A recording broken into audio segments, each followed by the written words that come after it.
പ്രശാന്തേട്ട, ബംഗ്ലാദേശിൻ്റെ തന്ത്രപ്രധാനമായ ഒരു സ്ഥലമായിരുന്നു സെൻറ്റ് മാർട്ടിൻ ദ്വീപ്. ആ സ്ഥലം ഇന്ന് മ്യാൻമാറിൽ നിന്നുള്ള വിമതസേനയുടെ കയ്യിലാണ് ഇരിക്കുന്നത്. ഇപ്പോൾ വിമതസേനയുടെ ചില നേതാക്കളും ഇന്ത്യയുമായി രഹസ്യ ധാരണയിലെത്തിയിട്ടുണ്ടെന്നും രഹസ്യ ചർച്ച നടന്നുവെന്നുള്ള വിവരങ്ങൾ പുറത്തു വരികയാണ്. അങ്ങനെ ഇന്ത്യ ബംഗ്ലാദേശിൻ്റെ ആ പ്രധാനപ്പെട്ട ദ്വീപ് ഇന്ത്യക്ക് സ്വന്തമാകുകയാണോ? അതിനെപ്പറ്റി അറിയത്തില്ലെങ്കിലും അങ്ങനെ വാർത്ത വരുന്നുണ്ട്.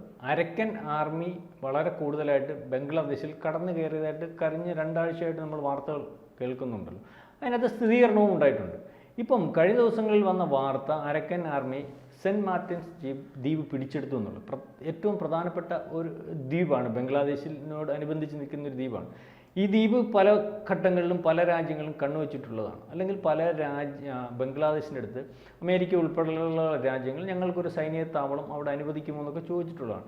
അപ്പം ഈ ദ്വീപിൻ്റെ ഒരു പ്രത്യേകത എന്ന് പറഞ്ഞാൽ ഈ ദ്വീപിൽ നിന്നിട്ട് വളരെ കൂടുതൽ രാജ്യങ്ങൾ സൈനിക താവളം അമേരിക്കയ്ക്ക് ഉണ്ടായാൽ, അല്ലെങ്കിൽ ചൈനയ്ക്ക് ഉണ്ടായാൽ, അല്ലെങ്കിൽ പാകിസ്ഥാൻ അവിടെ ആക്സസ് ഉണ്ടായാൽ, വളരെ കൂടുതൽ രാജ്യങ്ങളെ അവിടെ നിന്ന് വളരെ കൃത്യമായിട്ട് നിരീക്ഷിക്കുന്നതിനും അവരുടെ കാര്യങ്ങൾ എല്ലാം അല്ലെങ്കിൽ അവരെ നിയന്ത്രിക്കുന്നതിന് വേണ്ടി സൈന്യത്താവളം ഉണ്ടായിക്കഴിഞ്ഞാൽ അവിടെ നിന്ന് വളരെ പെട്ടെന്ന് ആക്രമിക്കുന്നതിനും അല്ലെങ്കിൽ ഒക്കെ സാധിക്കുന്ന ഒരു ദ്വീപാണ്. അതുപോലെ തന്നെ ഈ പറയുന്ന ചരക്ക് നിയന്ത്രണം അല്ലെങ്കിൽ ചരക്ക് കൊണ്ടുപോകുന്നതിന് അല്ലെങ്കിൽ അതിനും പറ്റിയ ഒരു വടക്കിഴക്കൻ സംസ്ഥാനങ്ങളിലെ അല്ലെങ്കിൽ രാജ്യത്തെ ഒരു പ്രധാനപ്പെട്ട ഇടമായിട്ടാണ് അതിനെ കാണുന്നത്. അതുകൊണ്ട് തന്നെയാണ് ഈ ദ്വീപുമായിട്ട് ബന്ധപ്പെട്ട് ബംഗ്ലാദേശും അമേരിക്കയും തമ്മിൽ ശരിക്കും തർക്കമുണ്ടായിട്ടുണ്ടെന്ന് വേറെയല്ല, വളരെ പല ഘട്ടങ്ങളിൽ ചോദിച്ചു. അമേരിക്ക ഈ ഹസീന എന്ന് പറയുന്ന അമേരിക്കയായിട്ട് യാതൊരു കോംപ്രമൈസും ഇല്ലാത്ത ഒരു ഭരണാധികാരിയായിരുന്നു.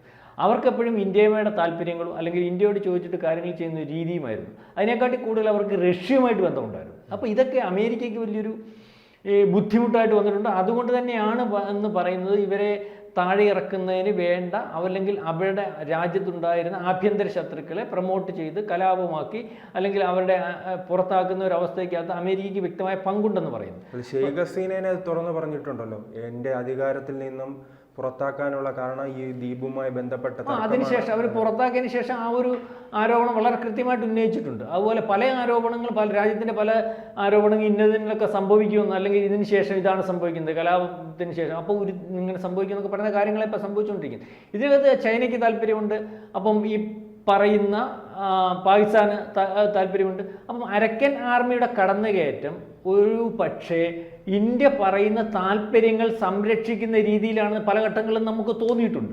പക്ഷെ അതിൻ്റെ ഇടയ്ക്ക് നമ്മൾക്കൊരാശങ്ക വന്നിട്ടുണ്ട്.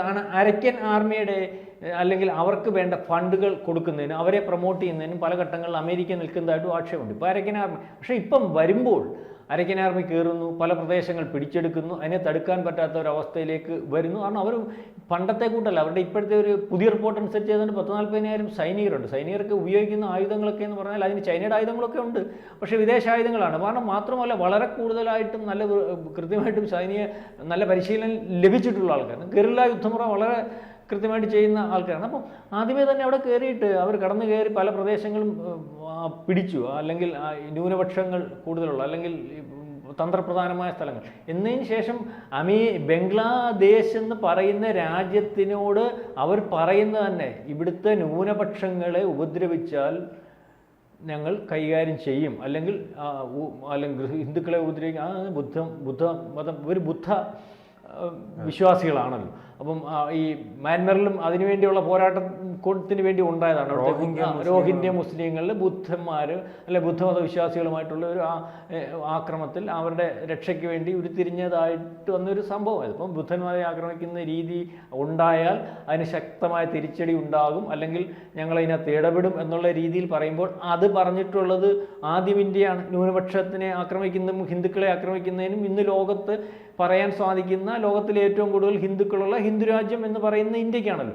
അപ്പോൾ ബാക്കിയുള്ള രാജ്യങ്ങളിലൊക്കെ ഹിന്ദുക്കൾ ഉണ്ടെങ്കിലും ആ രാജ്യങ്ങളിലെ ഹിന്ദുക്കൾ പറയുന്നതിന് കൂടുതൽ ബലം കിട്ടുന്നതും അല്ലെങ്കിൽ ഇപ്പോഴത്തെ അവസ്ഥയിൽ ഇന്ത്യയുടെ കപ്പാസിറ്റി അനുസരിച്ചും ഇന്ത്യ പറയുമ്പോഴതിന് കൂടുതൽ ശ്രദ്ധ കിട്ടുകയും ബലം കിട്ടുകയും ലോകരാജ്യങ്ങളും ഒക്കെ ഇടപെടുകയൊക്കെ ചെയ്യും. അപ്പം ആ കാര്യം അവിടെ കയറി പറയാൻ അല്ലെങ്കിൽ സാധിക്കുന്നത് അരക്കൻ ആർമിക്കാണ്. രണ്ടാമത് സെൻറ്റ് മാർട്ടിൻസ് ദ്വീപ് എന്ന് പറയുന്ന ദ്വീപ് പിടിച്ചെടുത്തപ്പോൾ ഇവർക്ക് ആരുമായിട്ടൊക്കെ ബന്ധമുണ്ടെന്ന് നമുക്കറിയത്തില്ലേ. ഇന്ത്യ നിയന്ത്രിക്കുന്നു എന്ന് പറയുന്നു, അല്ലെങ്കിൽ ഇന്ത്യയുടെ പുറകിൽ ഈ ആക്ഷേപമുണ്ട്, പക്ഷേ ഇന്ത്യ ഒന്നും സ്ഥിരീകരിച്ചിട്ടില്ല.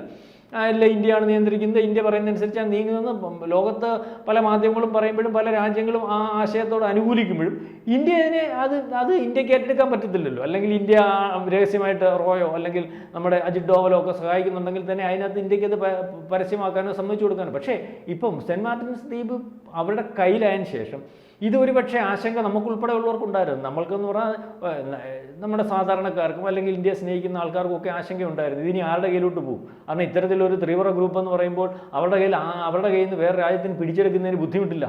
അല്ലെങ്കിൽ പക്ഷേ അവരുടനെ തന്നെ ഇപ്പം ചർച്ച വെച്ചിരിക്കുന്നത് ഇന്ത്യയുമായിട്ടാണ്. കഴിഞ്ഞ 2 ദിവസമായിട്ട് വാർത്ത വന്നുകൊണ്ടിരിക്കുക. ഇന്ത്യക്ക് വേണമെങ്കിൽ ലീസിന് കൊടുത്തേക്കാം, അല്ലെങ്കിൽ ഇപ്പോൾ പറയുന്നത് ഇന്ത്യക്ക് താല്പര്യമുണ്ടോ, നിങ്ങൾ അവിടെ കയറി കാര്യങ്ങൾ ചെയ്തു. അപ്പോൾ അവിടെ ചില ഈ കൺസ്ട്രക്ഷൻ കാര്യങ്ങളൊക്കെ നടക്കുന്നുണ്ട്. കഴിഞ്ഞ ദിവസം അമിത്ഷാ പറഞ്ഞിട്ടുണ്ട് ഏറ്റവും കൂടുതൽ ചരക്ക് ഗതാഗതം അല്ലെങ്കിൽ ചരക്ക് നീക്കുന്നതിന് പ്രാപ്തമായിട്ടുള്ള ആ പോർട്ട് നമ്മുടെ കയ്യിലാണല്ലോ, ബംഗ്ലാദേശിലെ ആ പോർട്ട് നമ്മുടെ കയ്യിലാണ്. അപ്പം സാധ്യമാകുന്ന രീതിയിൽ നമ്മുടെ ആഭ്യന്തരമന്ത്രി സംസാരിക്കും. ഇപ്പം അത് തരാമെന്നുള്ള രീതിയിലേക്ക് കാര്യങ്ങൾ, അല്ലെങ്കിൽ ഇന്ത്യയുടെ ഭാഗമാണ്. അപ്പം അമേരിക്കയ്ക്ക് പോലും ചൈനയ്ക്ക് പോലും പാകിസ്ഥാന് പോലും മറികടന്ന് ഇന്ത്യക്ക് തരാൻ താല്പര്യപ്പെടുന്ന ഒരു രീതിയിലേക്കാണ് അരക്കൻ ആർമി നിൽക്കുന്നത്. അല്ലെങ്കിൽ ഇന്ത്യക്ക് കൊടുക്കാമെന്ന് അവർ പരസ്യമായിട്ട് പറയുന്നു. അപ്പോൾ അവർ കമ്മിറ്റഡ് ആയിട്ടുള്ളത് ഇപ്പോൾ നമുക്ക് മനസ്സിലാവുന്നത് എന്തോ, അമേരിക്കയോടല്ല അല്ലെങ്കിൽ ചൈനയോടല്ല. ചൈന ആയുധം കൊടുക്കുന്നുണ്ടെങ്കിൽ ചിലപ്പോൾ പൈസ മേടിച്ചിട്ടായിരിക്കും കൊടുക്കുന്നത്. അല്ലെങ്കിൽ അതിനക്കരം കമ്മിറ്റ്മെൻറ്റ് നമ്മളോടാണെന്ന് തന്നെയാണ് തെളിയുന്നത്. അല്ലെങ്കിൽ അവർ ബലത്തെ കാണുന്ന രാജ്യം, അല്ലെങ്കിൽ അവർക്ക് ഏറ്റവും അടുത്ത് സഹായിക്കാൻ പറ്റുന്ന രാജ്യം അമേരിക്ക ഇന്ത്യ തന്നെ. അല്ലെങ്കിൽ അവർക്കിടെ സുരക്ഷിതത്വത്തിനും അവരുടെ താല്പര്യങ്ങൾ സംരക്ഷിക്കാൻ അവർക്ക് തോന്നുന്ന രാജ്യം ഇന്ത്യ ആയിരിക്കും. അല്ലെങ്കിൽ അവരെ ഈ പറയുന്നത് പോലെ ഏറ്റവും കൂടുതൽ സഹായിച്ചുകൊണ്ടിരിക്കുന്നതും അവരുടെ താല്പര്യങ്ങൾ സംരക്ഷിക്കുന്നതിനും പരസ്യമായിട്ട് പറയുന്നെങ്കിലും രഹസ്യമായിട്ടുള്ള ഇടപാടുകളും കാര്യങ്ങളും ഇന്ത്യയുടെ ഭാഗത്തു നിന്നായിരിക്കും ഉണ്ടാകുന്നത്. അല്ലെങ്കിൽ ആദ്യഘട്ടത്തിൽ തന്നെ ഇപ്പം ഇന്ത്യക്ക് കൊടുക്കണമെന്ന് പറയേണ്ട കാര്യമില്ല. മുൻകാലങ്ങളിൽ ഇത്തരം നീക്കങ്ങളെല്ലാം ഉണ്ടാകുന്ന ചൈനയുടെ ഭാഗത്ത് നിന്നാണല്ലോ. ഇപ്പോൾ എന്താണ് ചൈന ഒരു മൗനത്തിലാണ് ഈ വിഷയവുമായി എല്ലാം ബന്ധപ്പെട്ട്? ചൈന മൗനത്തിലാണെന്ന് ശ്രീത്തിന് എങ്ങനെ പറയാൻ സാധിക്കും? ചൈന മൗനത്തിലേ അല്ല. ചൈന ഈ ബംഗ്ലാദേശിനെ അസ്ഥിരപ്പെടുത്തുന്നതിന് ചൈനയുടെ ഭാഗത്തു നിന്ന് വേണ്ട രീതിയിലുള്ള നീക്കങ്ങളെല്ലാം നടത്തിയിട്ടുണ്ട്. അതുകൊണ്ട് തന്നെ നമ്മുടെ റോ എന്ന് പലവട്ടം ഈ മിലിറ്ററി ജനറലിനെ ബന്ധുവിനെ വെച്ചപ്പോൾ പറഞ്ഞു, അയാളെ വെക്കണ്ട, അയാളുടെ ബന്ധം അയാളുടെ ഇടപാടുകൾ പല ഘട്ടങ്ങളിലും ചൈനയുമായിട്ട് നടക്കുന്നുണ്ട്. അയാളെ വെച്ചാൽ നിങ്ങളുടെ രാജ്യം സുരക്ഷിതമാവണമെന്നില്ല. അപ്പോൾ അയാളെ വെച്ചതിന് ശേഷം അയാൾക്ക് ഒരു പക്ഷേ ചൈനയുടെ നീക്കം ആ ഭാഗത്തുനിന്ന് ഉണ്ടായിട്ടുണ്ടോ? ഈ ഒരു രാജ്യം അസ്ഥിരപ്പെടുത്താൻ ആ രാജ്യത്ത് ഇടപെടുന്ന ആൾക്കാർ, ഇപ്പോൾ തന്നെ വേറെ രാജ്യത്ത് നമ്മൾ കയറി ഇടപെടുവാണെങ്കിൽ ആ ഇടപെടുന്ന ആൾക്കാർക്ക് പോലും അറിയാൻ പറ്റത്തില്ല അത് ഇന്ത്യയുടെ ഭാഗമായിട്ട് ഇടപെടുന്നത്. പാകിസ്ഥാനിൽ കയറി അസ്ഥിരത ഉണ്ടാക്കുമ്പോൾ ഇന്ത്യയുടെ ഭാഗമായിട്ടുള്ള ആൾ അവിടെ ചെന്ന് അസ്ഥിരത ഉണ്ടാക്കുന്നത് വിചാരിച്ചാൽ ആ രാജ്യത്ത് നിൽക്കുന്നവനെ കൊണ്ട് ചെയ്യിക്കാൻ പറ്റത്തില്ലല്ലോ. അപ്പോൾ ഇതിൻ്റെ എല്ലാം രഹസ്യാന്വേഷണ സ്വഭാവമുള്ള ആൾക്കാരെ, അവിടുത്തുള്ള ആൾക്കാരെ കയ്യിലെടുത്ത് അവരെ കൊണ്ട് അത് ഓപ്പറേറ്റ് ചെയ്യിക്കുന്നത്. അപ്പം ഇത് ഓപ്പറേറ്റ് ചെയ്തുകൊണ്ടിരിക്കുന്നത് ചൈന ഓപ്പറേറ്റ് ചെയ്തിട്ടുണ്ടാവും. അപ്പം ആ ചൈന ഓപ്പറേറ്റ് ചെയ്യുമ്പോൾ ഒരുപക്ഷേ മിലിറ്ററി ജനറലിൻ്റെ അടുത്ത് പറഞ്ഞിട്ടുണ്ടാകും ഈ രാജ്യം അട്ടിമറിച്ചതിന് ശേഷം അതിൻ്റെ ഭരണം നിങ്ങൾക്ക് തരാമെന്ന്. അതുകൊണ്ട് ഈ അട്ടിമറിക്ക് ശേഷം ആദ്യമേ കേട്ടത് എന്തുവാ, ഞങ്ങൾ ഭരണം ഏറ്റെടുക്കുന്നു എന്ന് പട്ടാളം പറഞ്ഞു. പക്ഷേ മണിക്കൂറുകൾക്കകം തന്നെ അമേരിക്ക അല്ലെങ്കിൽ അവിടെ ഒരു പുതിയ താൽക്കാലിക യൂനസ് എന്ന് പറയുന്ന മുഹമ്മദ് യൂനസ് എന്ന് പറയുന്ന ആളിനെ സ്ഥാപിക്കുന്നു. അപ്പം ഇതിനെ മറികടന്ന് അമേരിക്കയ്ക്ക് ചെയ്യാൻ സാധിക്കുന്നു. അപ്പോൾ ഇവർ തമ്മിലെ ആഭ്യന്തരമായിട്ടൊരു യുദ്ധം. എന്നാൽ ഞങ്ങളത് പറയാനൊക്കെ പരസ്യമായിട്ട് പറയാനൊക്കത്തില്ലല്ലോ, ഞങ്ങൾ മറിച്ചു നിങ്ങൾ മറിച്ചു എന്നും പറയാനൊക്കില്ല. ഈ പറയുന്ന പോലെ ലോകത്തിൻ്റെ മുമ്പിൽ മറുപടി പറയേണ്ട അവസ്ഥയാണല്ലോ. രാജ്യത്തിനെ ആഭ്യന്തരമായിട്ട് അട്ടിമറിക്കുന്നതിന് വേണ്ടി കൂട്ടുന്നത് ആരാ എന്നുള്ള ചോദ്യം വരത്തില്ല. അപ്പോൾ ഇവർക്കാർക്കും വെളിയിൽ പറയാൻ പറ്റത്തില്ലെങ്കിലും ഇവരെല്ലാം വളരെ കൃത്യമായിട്ട് ഇതിനകത്ത് ഇടപെട്ടിട്ടുണ്ട്. ബംഗ്ലാദേശിൻ്റെ കാര്യത്തിനകത്ത് പാകിസ്ഥാനെ കൊണ്ട് ഇടപെടിക്കുന്നതിനകത്ത് ചൈനയ്ക്ക് ബന്ധമുണ്ട്. കാരണം ബംഗ്ലാദേശിനകത്ത് ആഴത്തിൽ ഇടപെടാൻ ചൈനയ്ക്ക് കഴിഞ്ഞാൽ ചൈനയ്ക്ക് കൂടുതൽ നമ്മളുമായിട്ട് ആക്സസ് കിട്ടുമല്ലോ. ഈ ചൈന ഈ പറയുമ്പോഴും നമ്മളായിട്ട് ഇപ്പം നയതന്ത്ര ബന്ധത്തിലും നമ്മളുമായിട്ട് സൗഹൃദത്തിലും ഒക്കെ ഒരുപക്ഷെ റഷ്യയൊക്കെ ഇടപെട്ട്, അല്ലെങ്കിൽ ഏറ്റവും വലിയ മാനുഫാക്ചറിങ്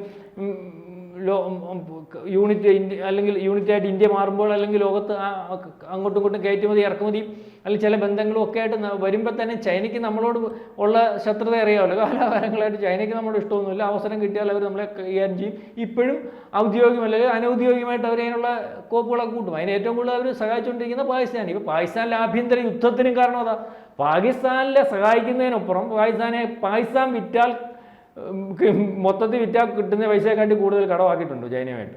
അതുകൊണ്ട് തന്നെ അവിടെ മൊത്തം ചൈനക്കാരെ കയറ്റി തന്ത്രപ്രധാനമായ മേഖലകൾ മൊത്തം അവരുടെ അല്ലേ, കൺസ്ട്രക്ഷൻ ആണെന്ന് പറഞ്ഞും അല്ലെങ്കിൽ ഡെവലപ്മെൻറ്റ്സ് ആണെന്ന് പറഞ്ഞു, അവരുടെ ഇൻവെസ്റ്റ്മെൻ്റ് ആണെന്നൊക്കെ പറഞ്ഞു. ഇതുകൊണ്ടായി ബലൂചിസ്ഥാൻ തീവ്രവാദികൾ, അതിനകത്ത് ബലൂചിസ്ഥാൻ തീവ്രവാദികളെ നമ്മളെ നിയന്ത്രിക്കുന്നതെന്നാണ് പറയുന്നത്. ബലൂചിസ്ഥാനെ അന്ന് ഇവന്മാർ പിടിച്ചിറക്കി വെച്ചതാ. സ്വാതന്ത്ര്യം അറിയാമല്ലോ, സ്വാതന്ത്ര്യ സമരത്തിന് ശേഷം നമ്മുടെ അടുത്ത് ചോദിച്ചപ്പോൾ അന്ന് നമ്മുടെ മഹാനായ നെഹ്റു പറഞ്ഞ് നമുക്ക് വേണ്ട, പുള്ളി ഇന്ത്യക്ക് വേണ്ടി ഒന്നും ചെയ്തിട്ടില്ലല്ലോ പറയുമ്പം അന്ന് പാകിസ്ഥാൻ കീഴടക്കി. ഈ പാകിസ്ഥാനുമായിട്ട് യാതൊരു രീതിയിൽ അഡ്ജസ്റ്റ് ചെയ്ത് പോകത്തില്ല ബലൂചിസ്ഥാൻ എന്ന് പറഞ്ഞാൽ. അവിടെ അവർ ഒരു എത്രയോ ഓർത്തവർക്കും പോലുള്ള സാധനമാണ്. ഇവർ തമ്മിലുള്ള ഈ ഒരിക്കലും സെറ്റ് ആവത്തില്ല, അല്ലെ ഇതാവത്തില്ല. അപ്പം അവരന്നോട്ട് ആഭ്യന്തര കലവത്തില്ല. കാരണം ഇവിടെ ധാരാളം ധാതുക്കളുള്ള സ്ഥലമാണ് ഈ ബലൂചിസ്ഥാൻ, അറിയാമല്ലോ. അതെല്ലാം അടിച്ചുകൊണ്ട് പോകാൻ നോക്കുക. അതിപ്പോൾ ചൈന അവിടെ ഇട്ട് വെച്ചേക്കുക. ചൈന ഇപ്പം ചോദിച്ചിട്ടുണ്ട്, ഞങ്ങളുടെ സുരക്ഷയ്ക്കും ഞങ്ങളുടെ ഉദ്യോഗസ്ഥന്മാരുടെ സുരക്ഷയ്ക്കും ഞങ്ങളുടെ ഇവിടുത്തെ കൺസ്ട്രക്ഷൻ ഫീൽഡിനൊക്കെ കുഴപ്പം വരുന്നുണ്ട്, ഞങ്ങളുടെ പട്ടാളത്തെ ഇറക്കട്ടെ എന്ന് ചോദിച്ചുകൊണ്ടിരിക്കുക. ഒരുപക്ഷെ പട്ടാളം അവിടെ വന്നുകൂടായികയില്ല. കാരണം ഇവർ അസ്ഥിരമായിക്കൊണ്ടിരിക്കും, ആ പട്ടാളത്തെ കൊണ്ടങ്ങ് ഇറക്കും. ആ പട്ടാളത്തെ കൊണ്ടിറക്കി അതിൻ്റെ അർത്ഥം അറിയാമല്ലോ, പിന്നെ ചൈനയുടെ കയ്യിലായി. അപ്പം ഇങ്ങനെയൊക്കെയുള്ള കാര്യങ്ങളുണ്ട്. അപ്പം ഇത് ഒക്കെ നിൽക്കുമ്പോഴാണ് നമ്മുടെ താല്പര്യം, ഞാൻ പറഞ്ഞില്ലേ പലവട്ടം നമ്മൾ ചർച്ചയിൽ പറഞ്ഞില്ലേ, നമ്മുടെ താല്പര്യം പോലെ ബംഗ്ലാദേശ് സംഭവിക്കാൻ പോകും. ബാക്കിയുള്ള അതിനുള്ള നീക്കങ്ങൾ അതിനകത്ത് നടത്തുന്നതിന് വേണ്ടി കഴിവുള്ള ഒരു ഇന്ത്യൻ ഭരണാധികാരിയും ഒക്കെയാണ് ഉള്ളത്. അപ്പം അത് സംഭവിച്ചുകൊണ്ടേയിരിക്കും. ബംഗ്ലാദേശ് നമ്മുടെ പൂർണ്ണ നിയന്ത്രണത്തിൽ, നേരത്തെ ഇരുന്നപ്പോൾ രാജ്യമായിട്ടുള്ള നിയന്ത്രണം വന്നല്ലോ, ഇപ്പം നാളെ കാലത്ത് നമ്മളുടെ അടിമയായിട്ട് മാറുന്ന രീതിയിലേക്ക് പോകും. ഈ ദ്വീപൊക്കെ നമ്മുടെ കയ്യിൽ വരും. നമ്മുടെ താല്പര്യത്തിനനുസരിച്ച് നീക്കങ്ങൾ നടക്കും, അതിനനുസരിച്ചുള്ള ഒരുക്കങ്ങൾ അവിടെ നടക്കുന്നുണ്ട്, അതിനകത്ത് നടത്താനുള്ള രഹസ്യാന്വേഷണ സംവിധാനവും അതിനുള്ള കപ്പാസിറ്റിയും ഇന്ന് ഇന്ത്യക്കുണ്ട്. അതുകൊണ്ട് തന്നെയാണ് അരക്കൻ ആർമി ഒരു പക്ഷേ ദ്വീപ് നമുക്ക് വിറ്റാലും, ഇനി ഇന്ത്യ പണം കൊടുത്ത് മേടിച്ചാൽ പോലും അല്ലെ, എൻ്റെ ഒരു വാക്കിലും പറഞ്ഞാണ്, മേടിച്ചാൽ പോലും അതിശയപ്പെടാനില്ല. എന്തായാലും സെൻറ്റ് മാർട്ടിൻസ് ദ്വീപ് മറ്റ് രാജ്യങ്ങളുടെ കയ്യിലേക്ക് പോകും എന്ന് നമ്മൾ വിചാരിച്ചിരുന്ന അവസ്ഥ പോലും മാറാൻ പോവുകയാണ്. ഇത് ബംഗ്ലാദേശിൻ്റെ കീഴിലായിട്ടിരിക്കുന്ന സമയത്താണെങ്കിൽ നമുക്ക് അവരെ മറികടന്ന് ചെയ്യാനൊക്കത്തില്ല. ഇപ്പോൾ ഇത് നമ്മുടെ കയ്യിലോട്ടായി കഴിഞ്ഞാൽ നാളെ കാലത്ത് അവിടെ വന്നാലും നമ്മളോട് ബേസും കിട്ടാൻ പോരെ. അപ്പോൾ ഒരുപക്ഷെ ഇതെല്ലാം ഇന്ത്യക്ക് ഗുണമായിട്ട് ഭവിക്കുന്ന അവസ്ഥയിലേക്കാണ് കാര്യങ്ങൾ നീങ്ങുന്നത്.